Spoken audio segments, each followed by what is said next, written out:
Ano ba ang katotohanan sa nagawa ninyong war on drugs at ano ang naging resulta nito? First time in the history of the Philippines na nagkakaroon ng 1.6 million na umabot pa ito ng towards the end of war on drugs. Sinong mga malalaking tao, ilan ang mga naipakulong ninyong drug lord? Yung floating Shabu Laboratory, may mga Chinese tayong nakuha doon. Yung sa Cebu, si Ano nangyari? patay. Yung sa Iloilo, yung mayor ng Usami City, nagkukontrol sa drug business doon sa kanya lugar, patay.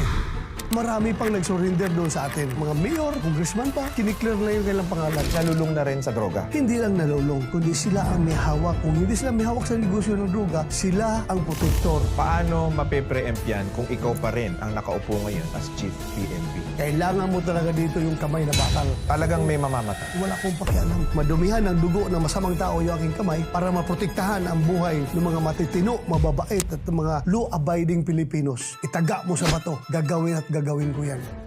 The views and statements expressed by the guests in Aplikante ng Bayan with Boss RDR are their own and do not reflect the opinions of the host, producers, or anyone involved in the show. The show does not support, promote, or favor any candidate, political party, or agenda. Viewers are encouraged to conduct their own research and critical analysis before forming opinions or making electoral decisions. Eleksyon na naman, kilalanin natin ang aplikante ng ating bansa. Ang bawat boto ay mahalaga. Sino ang karapat-dapat pagkatiwalaan ng ating boto? Ang unang aplikante natin ngayon ay nakilala dahil sa kanyang pakikipaglaban sa droga. Bakit nandito ka? Nag-a-apply ka na naman. Dati ka nang nakaupo. Opo, tama ka, Boss RDR. Dati tayong nakaupo, pero marami pa tayong tatapusing panukalang batas na hindi nakalusot. Kailangan natin na ipagpatuloy yung ating mga advokasya para, kasi alam ko, yan ang sagot sa mga problema na kinakaharap ng ating bansa ngayon. Sana tayo makabalik para ma-refile natin uli yung mga panukalang batas na yan para ganap na magiging batas. At sigurado ako, yan ang pinakasolusyon sa mga problema na kinakaharap ng ating bansa ngayon. Welcome sa aplikante ng bayan. Thank you, Boss RDR. Ano naging resulta ng pakikipaglaban nyo sa war on drugs? Kasi malaming lumalabas ngayon na mga nailathala sa mga mainstream media, sa mga social media, at sa iba pang mga publications na ito ay nagdulot lamang ng napakaraming patayan, ngunit wala naman talagang resulta. Ano ba ang katotohanan doon sa nagawa ninyong war on drugs at ano ang naging resulta nito? Very historic ang na-achieve natin, na-accomplish natin sa ating war on drugs sa Boss RDR. No? First time in the history of the Philippines na tayo'y nagkakaroon ng 1.6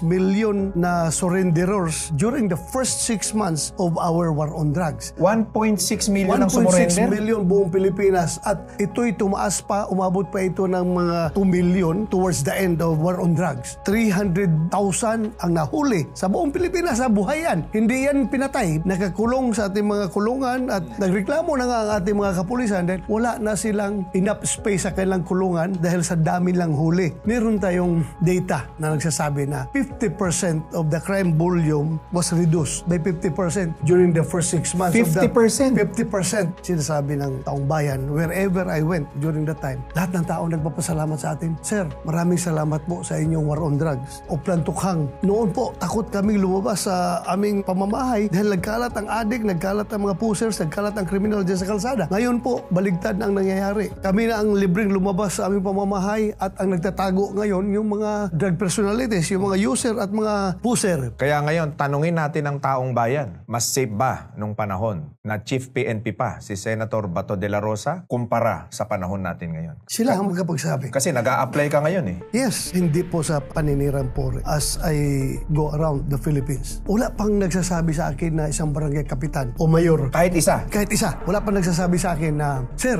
okay na kami ngayon. Wala na kami problema sa droga. Ang palaging kuminto nila sa akin ay, Sir, andyan na naman sila. Bumabalik na naman sila. Noong panahon ninyo, Sir, nagsipaglayasan yan. Nagsipagtago yan. Ngayon, nandyan na naman, lumalabasan naman at kung makapagbinta ng shabu, akala mo nagbibinta ng candy sa kalsada. Kahit na manood ka sa mga news, maraming heinous crimes na nangyayari. Yung latest ngayon, isang bata, Chinese, at the heart of the BGC, kinidnap yung estudyante ng British school dyan sa BGC at pinutulan pa ng daliri para ipakita sa parents niya para mapilitan talagang kang magbayad ng ransom money na 20 million US dollars. Magawa mo ba yan kung ikaw ay kidnapper, pera lang habol mo? Nagawa nila yan dahil alam ko, lango sila sa ginagamit na illegal drugs. Talaga nagkalat na naman ang droga. Paano mape-preempt yan kung ikaw pa rin ang nakaupo ngayon as Chief PNP? Walang ibang paraan ito. You cannot treat the drug problem with kid gloves. Hindi mo ito pwedeng papitiks-pitiks. Hindi ka pwedeng padisinti-disinti dito sa kampanya mo laban sa illegal na droga. Kailangan mo talaga dito yung kamay na bakal. Talagang may mamamatay. Meron at meron talaga dahil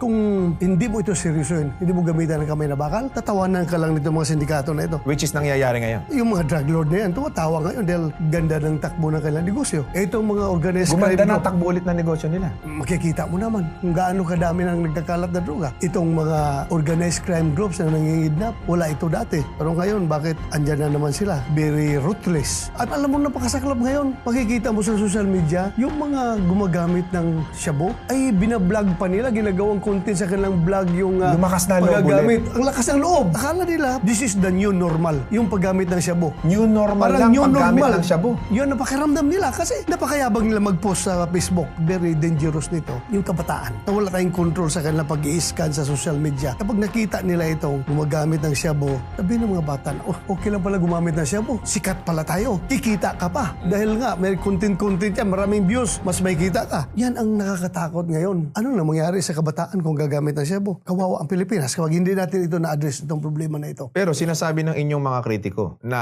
ang mga mahihirap lang daw ang nahuhuli nung panahon ng tokhang na kayo ay PNP chief pa. Sinong mga malalaking tao at ilan ang mga naipakulong ninyong drug lord? Meron tayong nakuhang mga Chinese doon sa Subic, yung floating Shabu Laboratory. May mga Chinese tayong nakuha doon. Dito naman sa local na mga malalaking drug lord sa ating bansa. Yung sa Cebu, yung si Jaguar. Kilala na yan ng buong Cebu. Yan pinaka number 1. Drug lord sa Cebu. Ano nangyari? Patay. Yung si pinakamalaking drug lord sa Iloilo, si Prebendido at saka si Udikta. Ano nangyari? Patay. Yung mayor ng Usami City na alam natin siya nagkokontrol sa drug business doon sa kanyang lugar, patay. Inoperate ng pulis. So, anong sinasabi nila na pawang maliliit lamang ang nahuhuli? Ito, malalaki ito. Marami pang nag-surrender doon sa atin. Doon sa Krame, nung tayo nag-wage ng war on drugs, yung mga kilala na mga drug personalities, na mga mayor, congressman pa, pumunta doon sa atin, nag-surrender at kiniklear na yung kailang pangalan. Ultimo mga politiko mismo na leader sa kanilang mga lugar ay nalulung na rin sa droga. Hindi lang nalulong, kundi sila ang may hawak. Kung hindi sila may hawak sa negosyo ng droga, sila ang protektor. Alam nyo kung bakit namin winage ni Pangulong Duterte yung war on drugs. Pinakaunang rason doon is that gusto naming masave ang kinabukasan ng kabataan from illegal drugs. At pangalawa, nakikita namin na ang Pilipinas muntik na nagiging narco state, kung saan may mga lugar na tayo na kontrolado na ng mga drug lord. Sila na ang nagdesisyon kung sino ang pwede maging gobernador, maging mayor, maging congressman sa kanilang mga lugar. Dahil enormous resources, mayaman sila masyado dahil sa kanilang droga. Kontrolado na nila. Mga milyonary at bilyonaryo na. Ay, sobra pa sa bilyon. Grabe ang kayamanan nila. Kontrolado nila ang politics sa kanilang lugar. Kasi yan ang issue sa inyo ngayon, na puro lang daw patayan ng alam ng Duterte administration. Wala akong pakialam. Madumihan ng dugo ng masamang tao yung aking kamay para maprotektahan ang buhay ng mga matitino, mababait at mga law-abiding Pilipinos. I am willing to do it. Itaga mo sa bato. Gagawin at gagawin ko yan. Hindi ka ba natatakot sa sarili mong seguridad ngayon? Kasi it's already a political war. Maraming nagsasabi dyan. Pinasa Diyos ko na lang yung aking buhay. Kasi nandyan na naman ang mga drug lord. May kapangyarihan na naman sila ulit. Andyan na naman sila. Meron pang yung dating drug lord na hinahabol natin ngayon, ay tumatakbo na naman na mayor sa isang lugar. Ano? Kandidato, drug Kandidato, lord? oo. Ano na nangyari sa bansa natin? Anong magawa natin? Libre siyang tumakbo. Kaya umanda tayo. Sana kung manalo sila, magbagong buhay sila. Gawin nila yung serbisyo. Totoong serbisyo. Hindi haluan ng droga. Pero I doubt kung anong motibo nila, bakit sila tumakbo. Ano ang sa palagay mong nakakatakot na sitwasyon ng Pilipinas? Kung sakasakaling wala talagang intensive na approach ngayon in terms of illegal drugs. Darating ang panahon na yung ating mga government officials, up to the level of the president na nakaupo sa Malacanang, addict na. Ikaw ay naging senador na. Ano ba yung mga naipasa mong batas? Marami kasing mga naisapasang batas. Ang problema, hindi nai-implement. Ikaw ba yung batas na naipasa mo ay nai-implement at nagagamit ngayon ng tao? Yeah, so far, nagagamit ng tao. At, Anong batas yan? Alam mo, klaruhin ko sa paggawa ng batas, hindi gaano mabigat ang kung ipagbayabang mo na ikaw ay author ng batas na ito. Anybody can be an author of any law. Ang pinakamahirap dyan, yung ikaw ang sponsor ng batas na yan. Dahil ikaw ang makikipagdebate, magpresenta doon sa committee at saka plenaryo, first reading, second reading, up to third reading. Kung maghanap ka na accomplishment, huwag ka masyadong tumutok doon sa author. Doon ka sa sponsor. Kasi siya talaga ang nakipaglaban para pumasa ang batas na yan. So sa atin naman, yung ating inauthor natin at saka tayo ang principal sponsor. Ito mga batas na ito. Meron tayong BFP Modernization Act kung saan Itong batas na ay ito ay nagmo-modernize sa atong Bureau of Fire Protection. Kasama na dyan yung kanilang mga training, facilities, lahat-lahat na para gumanda ang ating Bureau of Fire, kanilang mga equipment.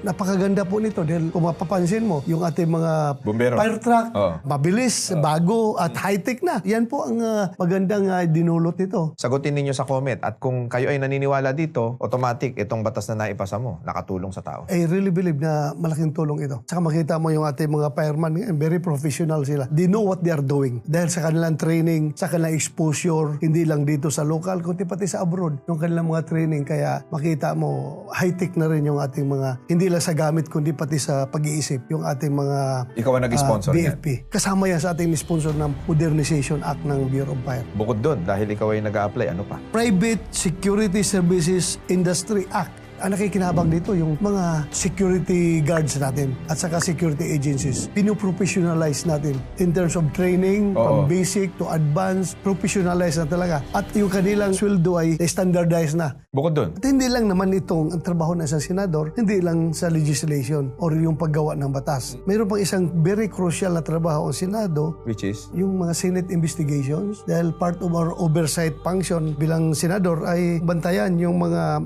government agencies na sa kanilang mga mandato. Kung merong mga nangyayari, kagaya sa akin, I am the chairman of Public Order and Dangerous Drugs. Pag may mga problema sa komunidad about public order, peace and order, illegal drugs, o kaya dito sa aking vice chairman ako ng Senate Committee on National Defense and National Security. Kung may mga problema sa mga areas na yan, nagpapatawag kami ng mga hearing at pinapa-explain natin yung mga government agencies, anong ginagawa nila sa mga issues na ito. Pero ito ang kinalulungkot ko masyadong politika na yung laman ng Congress and Senate. I'm sorry pero that's what I am observing right now, na puro persecution na lang ng mga tao sa politika ang laman ng Kongreso at Senado. Ba't nagkaganon? Tama ka. Ang ibig sabihin yan is, yung ginagawang investigation is no longer investigation in aid of legislation, kundi investigation in aid of persecution or investigation in aid of demolition. We must focus on building the nation. Dapat yung energy natin, resources, should be nakafocus doon sa paano pagandahin ang buhay ng Pilipino. Ngayon, dahil kayo ay tumatakbong muli, bakit sa palagay nyo, iboboto pa rin kayo ng Pilipino? Ako ibubuto ng Pilipino dahil kapag andyan si Bato, hindi manganganib ang buhay nila. Gagawin ko ang lahat para secured sila sa kanilang pamamahay. Gagawa tayo ng mga pulisiya na dapat pangangalagaan yung kanilang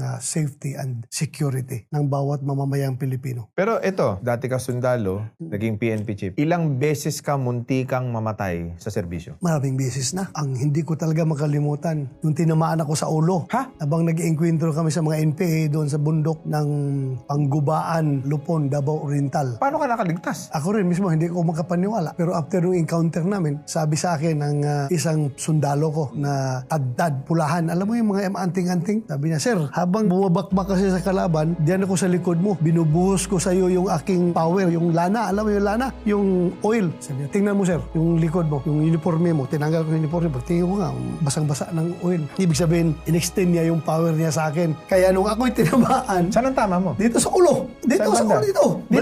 Baligtad ako. Tumba ako. Tumilapon yung baril. Nasaan ang tagos ng bala? Wala nga tumagos Bukol lang ang nangyari sa akin dito. Bakit bato ang naging bansag sa'yo? Kasi noong pag-graduate ko sa PMA, nagdiretso ako, nag-undergo ko ng schooling ng Scout Ranger at nag-report kagad kami doon sa aking first assignment sa Davao, sa Camp Katitipan. Pag-report ko doon, nakita ko ng mga senior officers. Nakita lang na solid yung katawan ko. Kaya tawag na sa ako, si Lieutenant Bato. Na-reinforce na rin yung pangalan na yan dahil alam ng mga tao na ako'y pinanganak at ako'y ako'y tubong Barangay Bato, Santa Cruz, Davao del Sur. So yun na, nakikiri ko na yung pangalan na yan hanggang ngayon. At yung iba, hindi ako kilala as General De La Rosa, but General Bato. Hindi ako kilalang Senator De La Rosa, kundi Senator Bato. Ang bato ay salita din dun sa ipinagbabawal na gamot.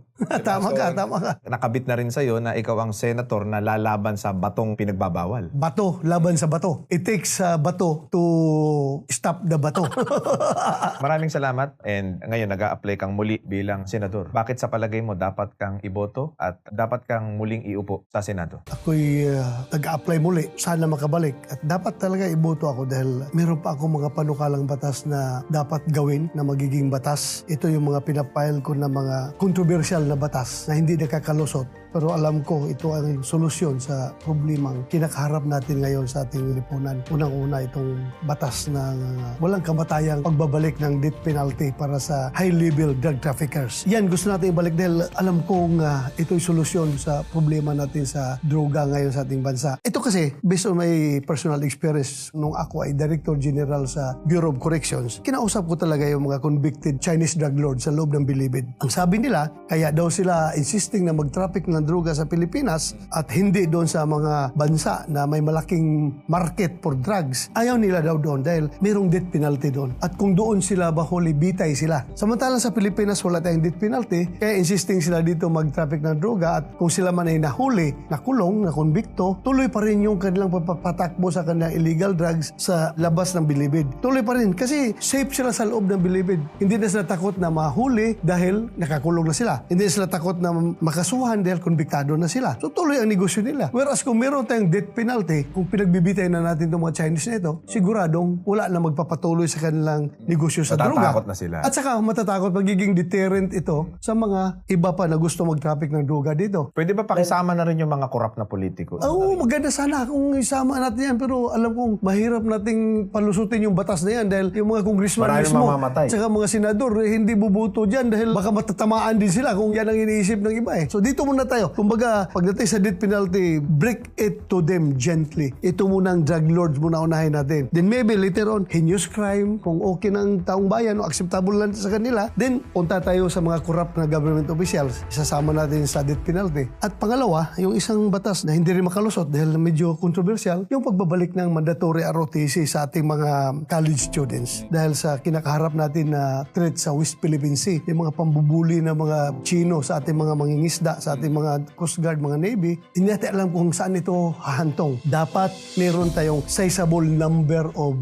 reservists na pwede nating ma-mobilize anytime kung kinakailangan. At ito yung mapoproduce lamang natin kung meron tayong mandatory ROTC program. Ito naman hindi lamang nakatutok sa military preparedness or defense preparedness, kundi nakatutok rin ito sa disaster preparedness. Tinuturuan yung ating mga college students pagdating sa disaster response dahil alam natin ang Pilipinas ay palaging dinadayo ng kalamidad at ang kalamidad ay walang pinipili. Babae, lalaki, bata, matanda, apikado. So dapat lahat tayong Pilipino ay handa para sa disaster response. At ibang pang objective nitong programa na ito ay ito'y maka-develop ng personality development, self-discipline, love of country, patriotism, nationalism, spirit of volunteerism, and the civic-mindedness among our youth, which we consider na dandahan ng itong mga values na ito ay dandahang nawawala sa ating mga kabataan ngayon. So dapat talaga ibalik natin ito, i-inculcate natin balik ito sa kanilang mga puso't isipan para tayo magkakaroon ng isang malakas na republika ng Pilipinas. Maraming salamat, Senator Bato. At tanong ko muli sa ating mga